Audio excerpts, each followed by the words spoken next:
মাহমুদুল্লাহ ভাই, হাত তোলেন। মাবুদ গো, আমরা আগে ছিলাম মায়ের দোয়া ক্রিকেট টিম, এখন হইয়া গেছি বউয়ের দোয়া ক্রিকেট টিম। বউ যে কি দোয়া করে মাবুদ, এই দোয়া কাজেও লাগে না, আমরা ম্যাচও জিততে পারি না। মাবুদ গো, আজকাল ম্যাচটা যাতে কোনো মতো জিতা যায়, নাইলে বাংলাদেশের মানুষ মানুষ রে আমগরে উপরে ডিম নিক্ষেপ কর্মসূচি রাখছে মাবুদ। মাবুদ, সাইডে আছে আয়না বাবা মুশফিকুর রহিম, আমিন। পাশে আছে সাইলেন্ট কিলার মাহমুদুল্লাহ। দুইজনই বয়স হইয়া গেছে, রিটায়ার্ড করে না, আর খেলতেও পারে না। শুধু সরকারের টাকায় বিদেশ ভ্রমণ করে আর মৌজ মাস্তি কইরা কোনো মতো নাম হাজিরা দিয়া থাকে মাহবুদ। এগুলা বাদেও যায় না, বড় ভাই দেখা কিছু কইতেও পারি না।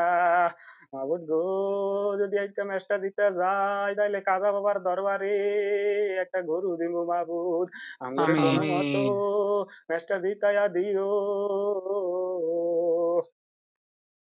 এই মুশফিক ভাই, মাহমুদুল ভাই, জোরে আমিন কর। নিয়ে খেলতেও পারেন না, আবার জোরে আমিনও কইতে পারেন না। মাহবুদ গো, আমিন।